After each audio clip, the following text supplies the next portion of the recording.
Doğma vətən üçün candan keçərək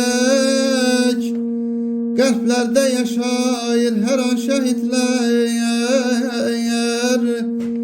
Can ilə qan ilə tarix yazıblar, əbəd məşəl tək yana şəhidlər. Ölürəm balayam,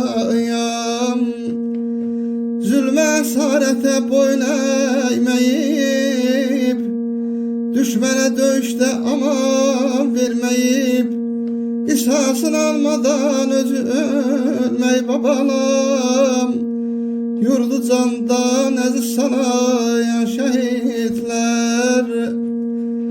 Baş üstə ay ulduz dilində andım, vətən xidmətində məğrur dayandı. Qanlı döyüşlərdə zəfər qazandı, zalimin bağrını oyayan şəhidlər.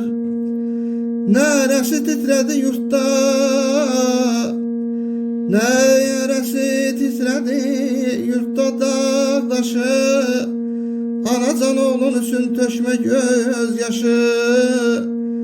Mən Elşad Qazidə döyüş yoldaşı balam, odlar ölkəsinə həya şəhidlər. Mən sizə qurban olum, can şəhidlər. Ölürəm